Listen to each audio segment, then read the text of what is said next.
We are really blessed today to have with us Laila Assanie, who is a senior business economist at the Federal Reserve Bank of Dallas.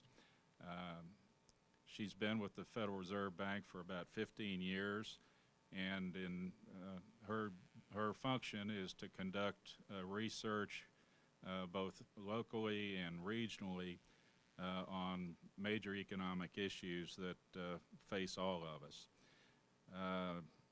She's involved in the writing of articles and the publication of bank papers. Her other responsibilities include briefing the bank's president on regional economic conditions, conducting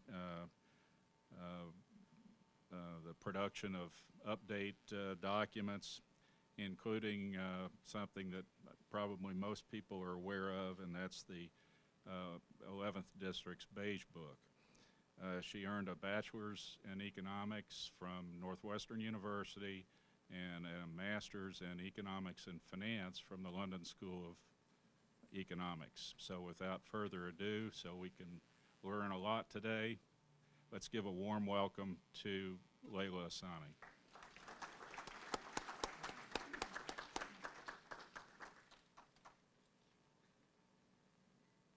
Thank you for the introduction, Charlie. So while my slides get pulled up, just a quick sort of standard disclaimer.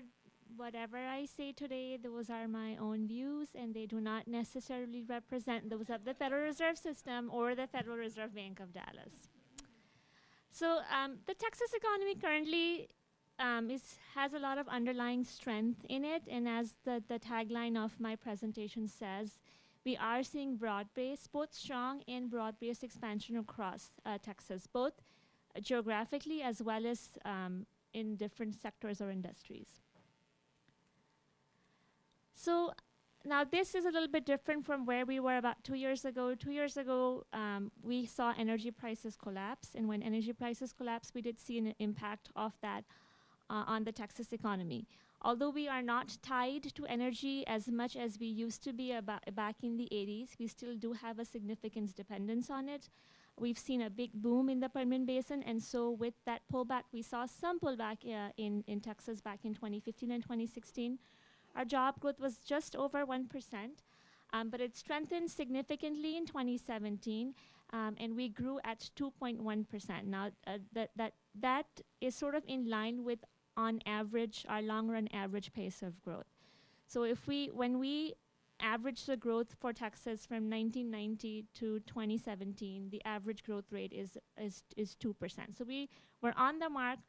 In 2017, we definitely were ahead of the nation in terms of how much job growth we saw in Texas versus what the nation's rate was for that year. A lot of that had to do with a rebound in our manufacturing and our energy sectors. With oil prices bouncing back up again, we saw strength come back in the energy sector, as well as a bounce back in our manufacturing sector. And so far this year, we've strengthened even further. And in the first 9 months of the year, our job growth for the state is at 2.9%, which is an addition of 266,000 jobs. So from where we were last year, we have obviously improved in terms of our overall growth, and we are outpacing our long-run average growth rate of 2% so far this year. Like I said, like my tagline said, our expansion is broad-based. It's broad-based both across sectors as well as geographically. And then the Dallas Feds at the beginning of every year puts out a job forecast, which we revise through the year on what our expectation is in terms of employment growth. And so our current point forecast is for 2.7% growth, which means in the last 3 months of the year, we will see some slowing in terms of our job increases. And why do we say that? We think that our labor market currently is at a historic low in terms of our unemployment rate. With unemployment being this low, it's harder for businesses to find workers and fill jobs, and that will have an effect on our growth going forward. The other issue is trade, and with all of the uncertainty that we have surrounding trade issues currently, with Texas being the #1 exporting state in the nation, depending on how that pans out, it again may have an impact on our economy overall. And then the other thing that gave us a big edge towards the end of last year and the beginning of this year was a lot of reconstruction and rebuilding effort from Hurricane Harvey. And a lot of that is now dissipating as it's been past the 1 year mark from when Harvey happened. So that surge of activity that we saw, especially in the Houston and in the Gulf Coast, is fading away, which is another reason why job growth will likely be a little bit slower going forward. So this chart plots the annual employment, well, it's the 2-year employment growth for all the 50 states in the nation. Let's see if I have a pointer. Well, I guess I thought maybe I had a little laser pointer. Anyway, so the bars that are in black are actually energy states. So any state which has oil and gas production will be in black, and the rest of them are in blue. So you can see Texas was the only energy state in 2015 and 2016 which was able to avoid a recession. It's continued to see job growth, although our job growth was well below the national average, and it was well below most of the other large states in the nation, which grew at 1.2% during that 2-year time period. And our ranking was, I think it was about 26th or 27th in the nation during that 2-year time period. In 2017, with a pullback in the energy, a bounce back in energy sector activity, a comeback in our manufacturing sector, and also a pickup in exports, our ranking jumped from this 26th place to 9th place in 2017. So we were growing, we grew well ahead of the national average in terms of our job growth in 2017, and also stronger growth than many of the other large states in the nation, and still definitely ahead of all the other energy states in the nation, which also saw a reversal in their job growth numbers in 2017 because of a pickup in energy activity. So far in 2018, we have moved up a few more places, and we now rank number 4th in the nation in terms of our job growth in the first 9 months of the year. We again are ahead of the US average, which is at I think about 1.7% job growth for the US versus 2.9% for Texas. And we are adding jobs at a much faster state, and we usually compare ourselves to other large states such as California, Florida, Illinois, New York, because they are sort of comparable to Texas versus the smaller ones. And so we are ahead of all of them as well in terms of our employment growth. So Texas tends to grow faster than the nation on average anyway. Over the last 27 years, like I said, Texas's long-run average is 2% growth versus 1.1% for the nation. And we have certain advantages which have helped us grow faster than the nation over this time period. We have really large and well-placed seaports. We have the longest border with Mexico, which is an advantage to us because of the exports that take place, or the activity that happens along the border. We are centrally located in the United States, and we have a much younger population. And so all of those are factors that have helped us grow faster than the nation on average.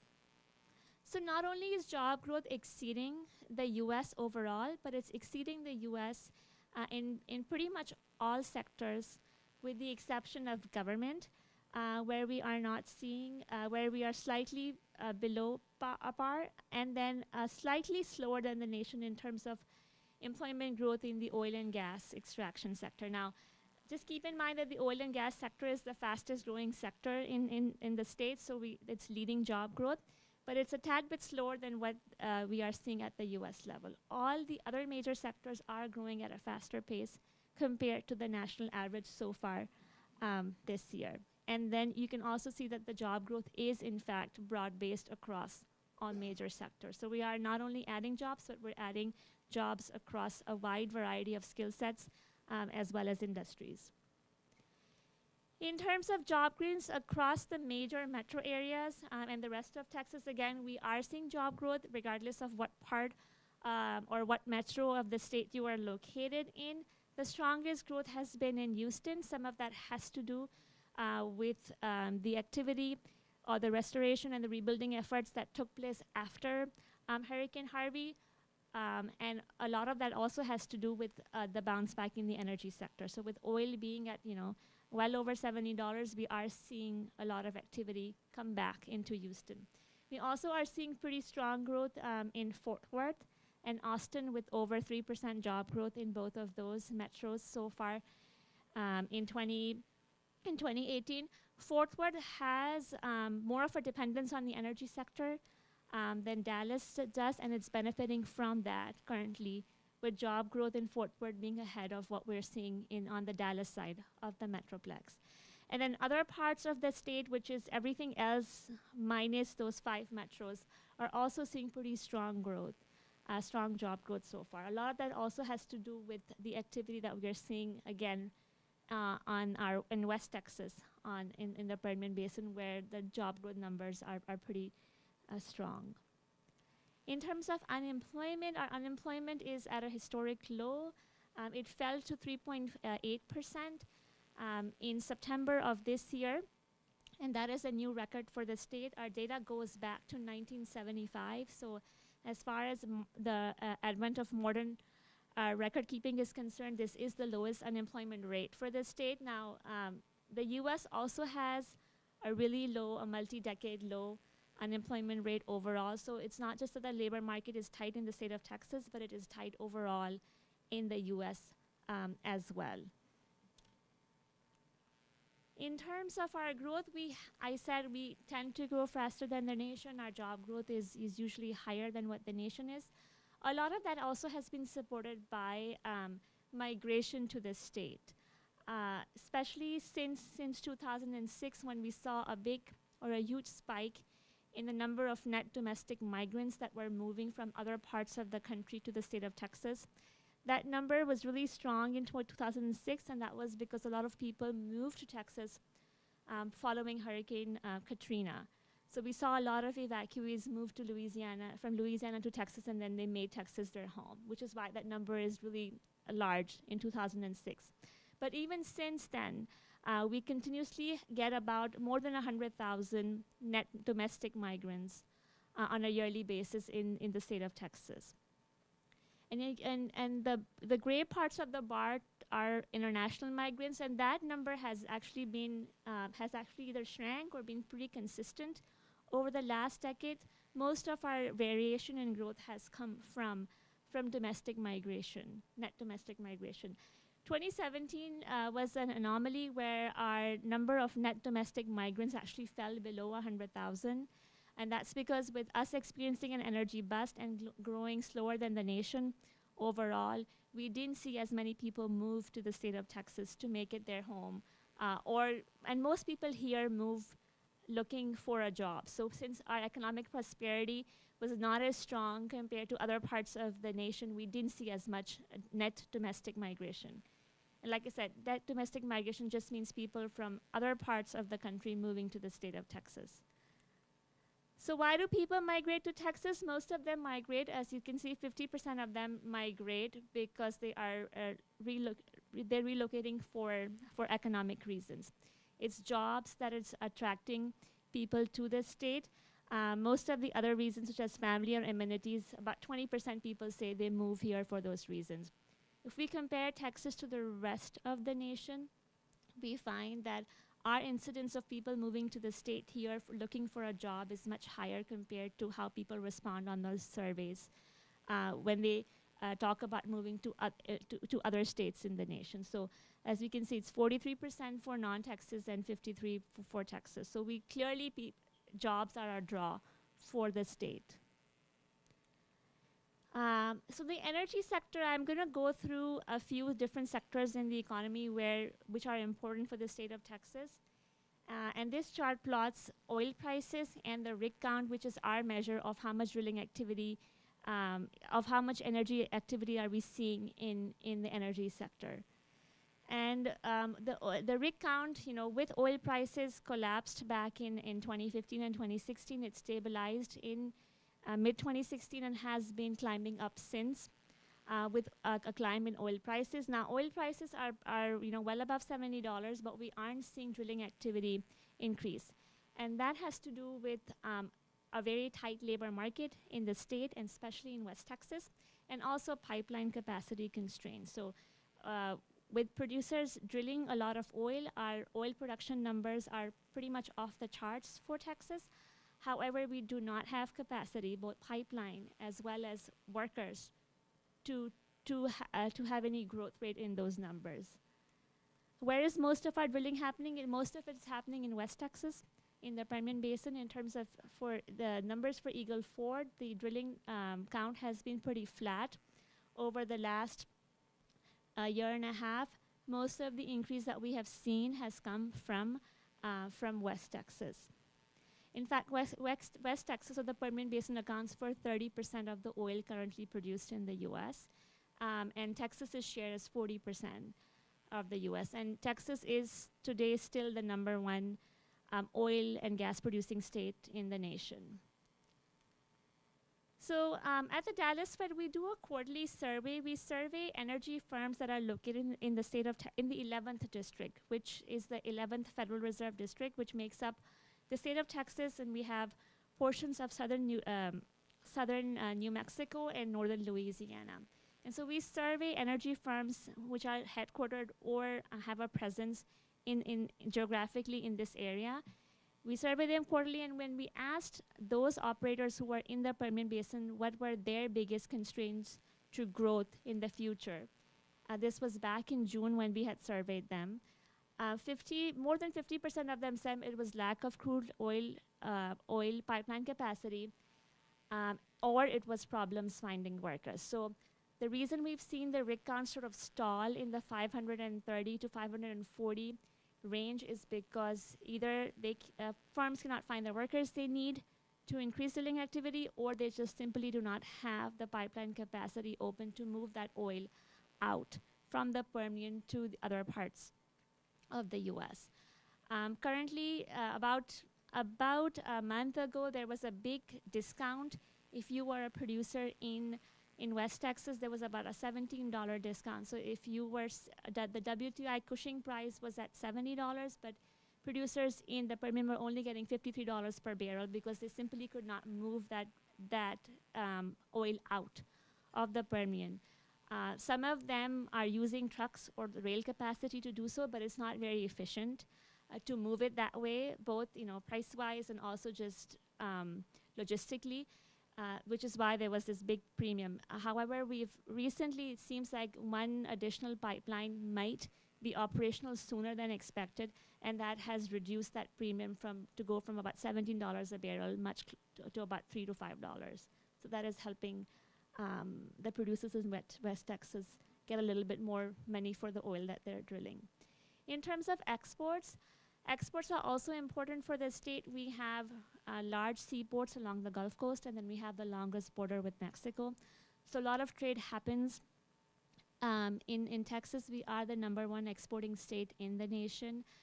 We've held that spot since 2002 when we surpassed California back then. We produce about 19% of exports in the nation are in the state of Texas. And a lot of activity, like I said, happens along the Gulf Coast and on our border with Mexico.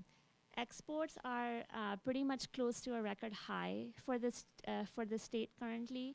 We've seen tremendous growth in our exports since exports bottomed out in mid-2016. They have been climbing up since then. This is despite the dollar having strengthened over that time period. So a lot of the increases that we've seen in exports have actually come again back from our energy sector. A lot of the exports from Texas are either crude oil or refined products, and we've seen those exports pick up as activity in the energy sector has rebounded backwards. If you look at exports for the rest of the U.S. minus Texas, you see that line has climbed, but the climb has not been as sharp as we have seen for the state. In terms of our major categories, you can see the boom and bust in the petroleum and coal products for the states. We boomed. Our exports for petroleum and coal products were on a steady climb from 2009 up to 2014. They peaked as oil prices peaked.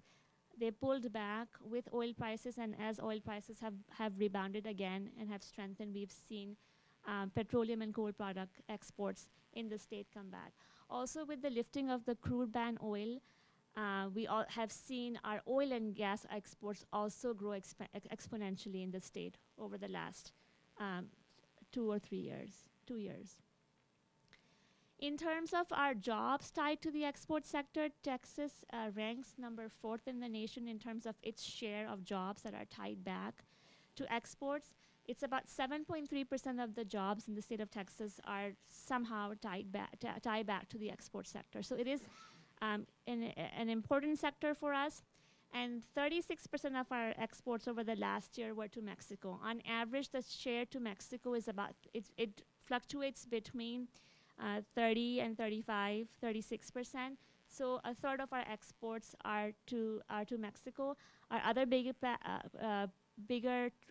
trading partner is Canada. So both the NAFTA partners are big in terms of where Texas exports land. And then we have about 11% of our exports 12% go to the European Union, and about 7% go to China on an annual basis. So looking at the manufacturing sector in Texas also is tied to the energy sector. We have a lot of large machinery manufacturers in the state which provide to the energy sector. Also other manufacturers such as fabricated metals are tied back to the energy sector. So this sector suffered when we saw energy prices collapse. We did see manufacturing activity also come to a stall and decline in the state between 2015 and 2016 as the energy market was suffering. But with a bounce back in the energy sector, we have seen a resurgence of strength in our manufacturing sector as well. And the growth since early 2017 has been really strong. We still are seeing a lot of strength in our manufacturing sector. However, a lot of our manufacturers are, although their outlooks are positive, which is shown by the General Business Activity Index, a lot of them say that their uncertainty regarding their outlook, their positive outlook going forward, is much more heightened now than it was earlier in the year. And a lot of them tie that uncertainty back to the international trade situations or the tariffs that have been imposed on them over the last 6 or 7 months.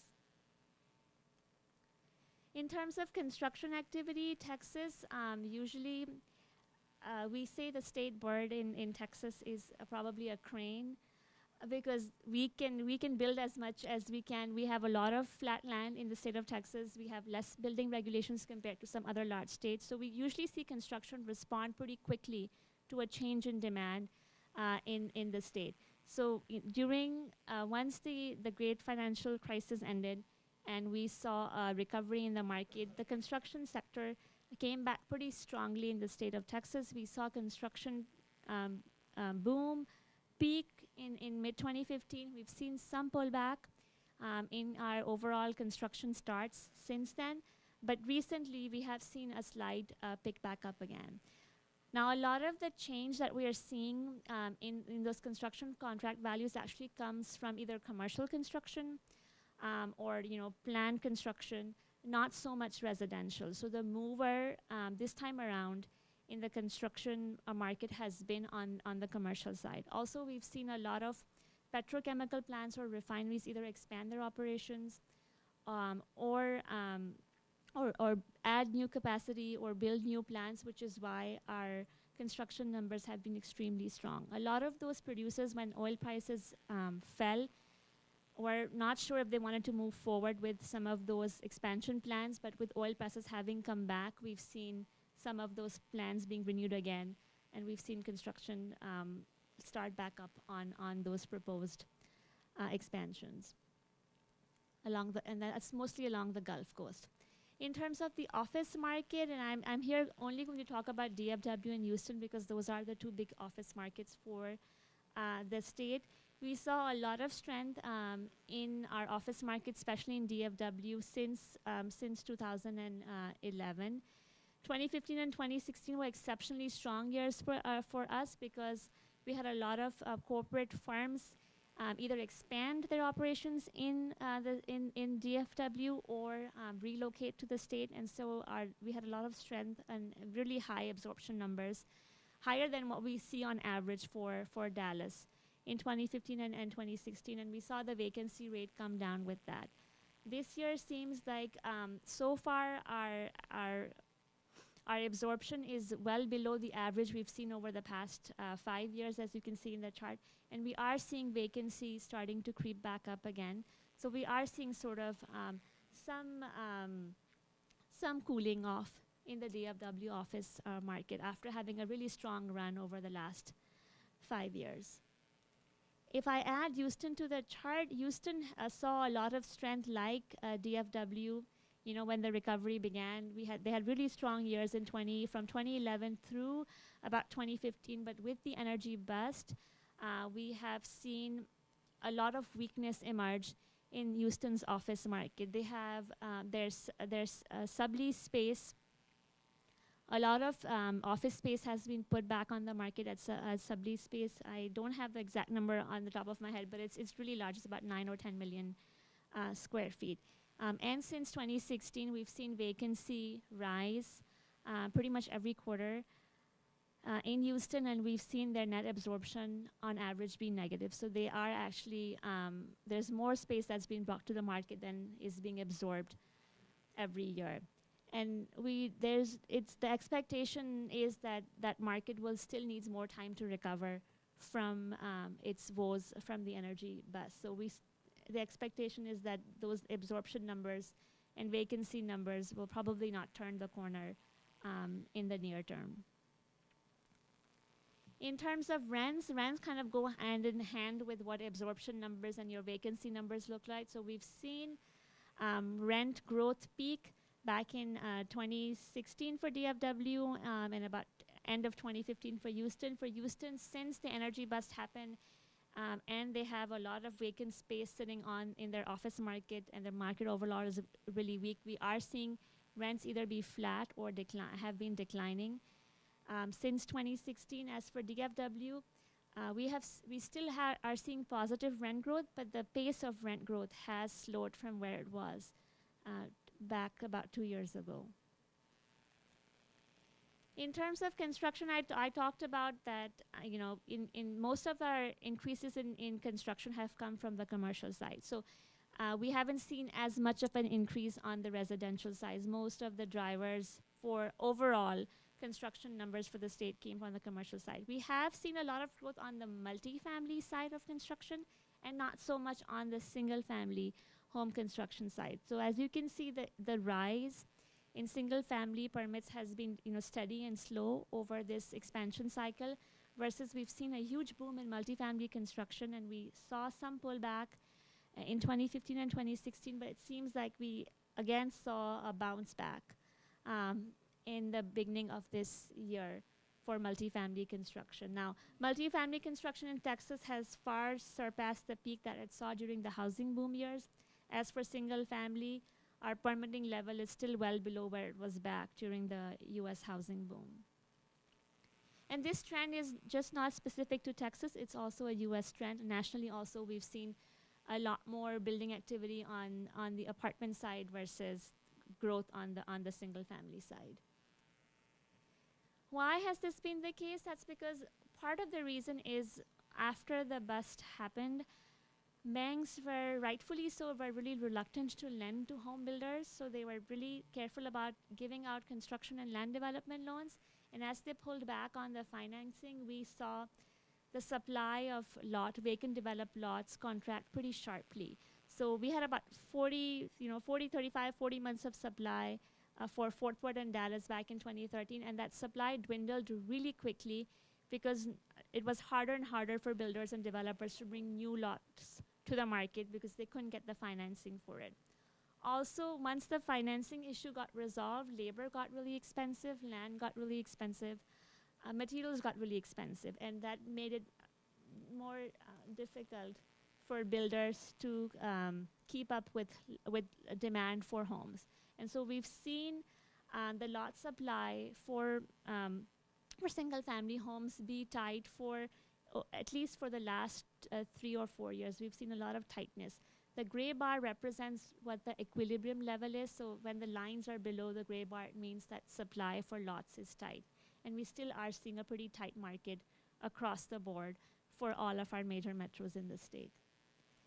In terms of apartments, we've seen notable inventory growth in this cycle. So from 2010 to second quarter of of 2018, and these numbers are from RealPage.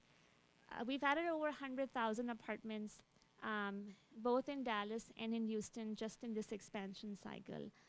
We've also seen tremendous growth. Austin has seen the fastest growth in terms of its inventory of apartments. And again, our growth numbers are pretty strong across the board for all 5 major metros, and also for Midland and Odessa, where we've seen a lot of apartments come online. In terms of our occupancy generally tends to be below the nation. And so that has also held true in the second quarter of this year. The only market where the occupancy exceeds the national average is in Midland, Odessa, where things are really tight and it's really hard, where essentially occupancy is full. But occupancy in the other markets, also Dallas and Fort Worth, is at 95%, which is considered, an essentially full apartment market. So still occupancy numbers for apartments still look pretty healthy and strong so far in the cycle, even with all the product that we have added to the market over the last 8 years. In terms of our rent growth, also rent growth has been off the charts this cycle. So even with all the product that we've added, we've seen really strong rent growth in all of our major metros. And for some of them, the rent growth numbers are, the growth rate is above average than what we've seen in other parts of the US. Now, again, sort of like the office market, we have seen some cooling off in the rent growth on the apartment side. So rent growth is still positive, but the pace of growth is not as strong as it was back in 2016. For most of our markets, with the exception of Houston, Houston was a little bit different. Houston's apartment market peaked much earlier. Back in with the energy bust, like the office market, the apartment market in Houston was also suffering back then from the energy bust. They had lots of vacant apartments. We saw rent growth decline. But that market went into reset mode after Hurricane Harvey, when a lot of people were displaced from their homes and they had to move into an apartment temporarily, and that helped bring Houston's occupancy numbers back up and also helped with rent growth numbers for the Houston market. So we've seen Houston's market strengthen, apartment market strengthen over the last year. In terms of our home sales hit a record high, set a new record back in December, or it was late 2017. We've seen the sales numbers sort of slide off. Since then, they are still pretty high. They're well above the peak that we saw during the housing boom years, but we are seeing sort of returning to a more normal real estate single-family market versus the really red-hot market that we had in the state earlier in this cycle. Why are we seeing sales sort of taper off at a high level? That's because we're seeing a lot of softness in the mid-price points. So a lot of the growth in this cycle for single family has come from homes priced between $250,000 and $749,999.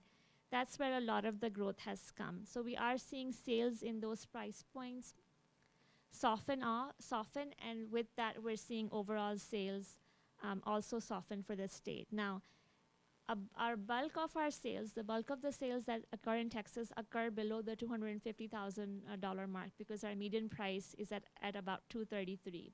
So 50% of the market is below. But since we do not have much inventory at that price point, those sales have been falling for the state since 2013. And a lot of the growth that we saw over the last 6 years came from these mid-price point homes. And now we're seeing some tapering off in that market as well. Some of that has to do with affordability. Our prices have increased tremendously in the last 6 years, and so it's becoming more and more, we're pricing more and more buyers out of the market, which is why we're seeing the tapering off or the cooling off. In terms of the share of starter homes, there is a pointer. You can see about 79% of the sales back in 2011 used to be for homes priced under $250,000. That share has dropped to about 55% in 2018. So we've seen a sharp pullback in the number of homes sold in that price category, which is why, the affordability issues. We've had, home prices climb up pretty rapidly in the last 6 years, and we've priced more and more people out of the market. And where have we seen the growth? Like I mentioned, a lot of the growth has happened in this $250,000 to $500,000 price range, where the share has, doubled in the last 7 years. In terms of home inventories, they have been at this, 3.7 months of supply since 2013. So, over the last 5 years, it has not moved much. A balanced real estate market for single-family homes is when we have 6 months of supply. So we have been below that 6-month mark since 2012, which is why we've seen so much pressure on pricing since 2012. And where are the inventories are the tightest? The inventory is the tightest and has been below that 6-month mark for homes priced under $250,000 and those priced below $250,000 and $500,000. For homes in the mid to upper price points, we've not had a shortage of inventory. We've either been at the mark or above. It's that lower price points where we've seen the tightest market in terms of overall home inventories. In terms of price gains, this is actually pretty unusual for Texas. Like I said, Texas has less building regulation relative to other larger states. We have lots of flat land also compared to some of the other large states. And so typically construction can respond pretty quickly, and when there's demand, our builders and developers can bring supply to the market, which is why our price appreciation in the state prior to the Great Recession used to always be below the national average. As you can see, between 2001 and 2006, when the housing boom was happening, we didn't see, annual price appreciation was not as strong here as it was nationwide. Well, that helped us during the boom year, during the bust, because when prices collapsed everywhere else, they didn't collapse in Texas. They sort of were flat during that time period. But after the Great Recession, with this expansion cycle, our appreciation in home prices has been much higher, has outperformed the national price growth that we've seen in the nation. In terms of the increases, it's been a statewide trend, so no matter what metro you are in, all the metros have seen tremendous price appreciation. I think Dallas-Fort Worth has probably is likely the top market where we've seen the most compared to other parts of the state. You can see these numbers are much stronger for DFW compared to where other large metros are. So we have seen more or faster prices go up faster here than in other parts of Texas. But we are seeing those numbers sort of slow down. So we are seeing price appreciation cool back or decelerate, especially this year. Median prices for Texas, as we say, it's still affordable. It's still below what the national average is. The only two metros that are above the U.S. median are Austin and Dallas. So both of them, the median price here is higher than it is for the nation on average. In terms of prices, like I said, we are seeing some deceleration. So for about 4 years, the home price appreciation rate in Dallas was exceeding the U.S.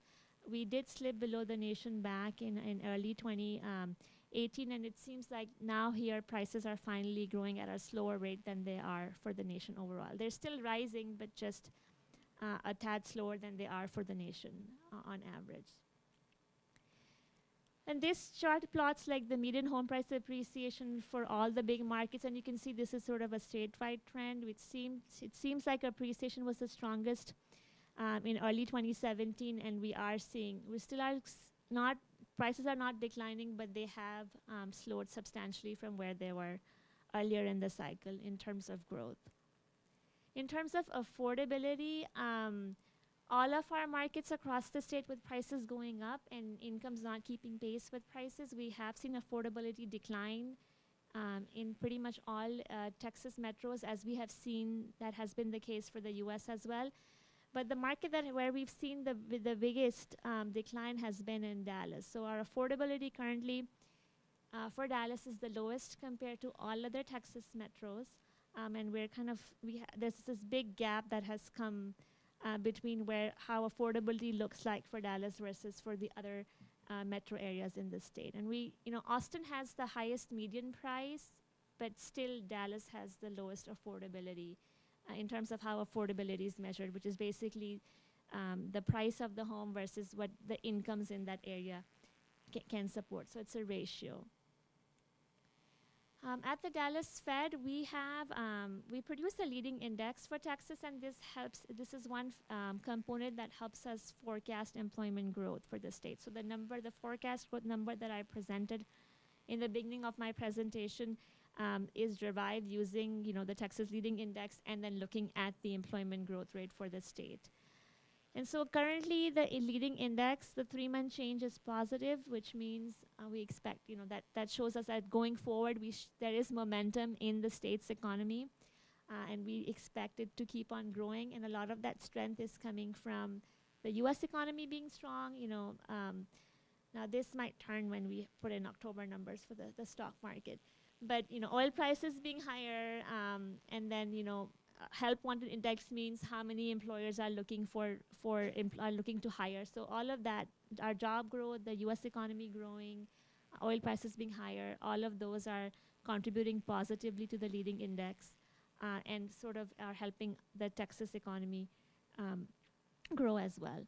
So sort of summarizing what I walked you through, Texas, because of its diversified economy, was able to weather the oil bust pretty well. We did slow down in terms of our job growth, but we didn't see any outright declines for the state overall. Part of the reason was that even as the energy-dependent areas of the state, such as Houston or the Permian Basin, were suffering, we saw very strong growth continue in Dallas and in Austin and San Antonio. And that helped the state overall, weather a downturn during that 2015 and 2016 time period. We bounced back in 2017. We, were on par with our long-term average growth for that long-term average growth rate. We met that in 2017. We've strengthened further in 2018. We've seen activity pick back up in the energy and manufacturing sectors, which is helping us. We also, a big part of our economy these days, or for the U.S., as we've moved away from agriculture and manufacturing into services, is the service side of the economy, and that has been growing steadily.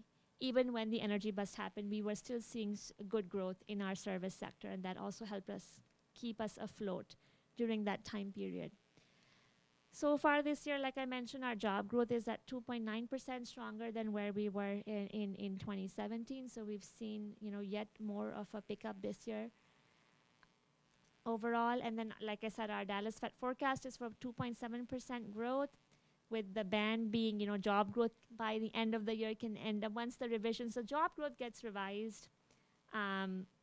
And so the numbers will move, which is why we usually give a range anywhere between 2.2 and 3.2%. But even with that range, you can see our job growth, when the year is done, will be will be above average growth for the state for this year. And then we do expect some cooling off in the last quarter of the year, and that is because, again, our labor markets are pretty tight. Are really tight in the state, so it's harder and harder for firms to find workers, and that will limit our job growth going forward. We still have some uncertainty in terms of how the trade situation plays out, so that also, when businesses are uncertain, they're likely to hold back on making large decisions. And then also, if there's any change in oil prices, then that obviously can have an impact on us going forward. But even with those caveats, the expectation is that our growth this year will be either on par or above par for the state. And there's just a quick little plug for the Dallas Fed. We produce a lot of a wealth of information on a regular basis that's on our website. Our website is www.dallasfed.org. So when you have a chance and when you're looking for some information, please do go visit our website. We put out a lot of publications, both web-based and paper-based, and they're all there. Some of the slides that I showed you were also on our website. So if you have a chance, please go take a look there. Do I have time for questions? Okay. Thanks. Will you have time to stick around afterwards for a few questions? Okay, great. Thanks, you guys, for sticking it out. We had a little bit longer meeting today than expected, but we do have a gift for you. This is our Centennial History book, and we've invited all of our members to sign this for you, just to give you a little memento of your presentation to us today and how much it meant to us. So thank you for being here. We appreciate you. Thank you. Okay, thanks you guys for sticking with us as we go just a little over the hour today. Pass through there.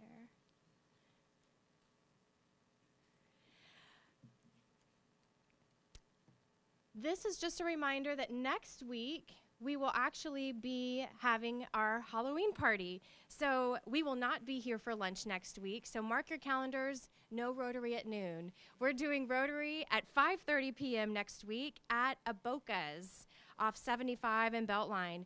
There is a link to register online at dallasrotary.org, and you'll also see coming across your email something that looks like this, where you can click on it and RSVP. And we hope you'll RSVP because we're having a costume party contest. This is going to be tons of fun, family friendly, so we hope you'll plan to join us. We're going to get caught up here. Here we go. Okay. And following the week after next week, on November the 7th, we have Salute to America's Veterans, and that will be at the Frontiers of Flight Museum over by Love Field. So once again, we will not be here the next 2 weeks. The next time we will meet here will be November the 14th, just so you know. There is a board meeting immediately following this, so after we break here, the board of directors, please join me back in the room back here for the meeting, and we always welcome anybody who's interested in hearing what's going on with our board to come and observe. So if you'd like to do that, feel free to come and sit in on our board meeting. And once again, thanks again to all our members and our guests and our presenter. We appreciate you being here. And Rotary is by invitation only. But someone thought so highly of you to invite you here today, so we hope you'll inquire about joining us. I look forward to seeing you all again next week at the Halloween party. In closing, Rotarians, please stand and recite with me the things we wish all people would think, say, and do. First, second, third, fourth, and here at the Rotary Club of Dallas, our fifth. Is it fun? Yes, it is. Thank you very much. We are adjourned.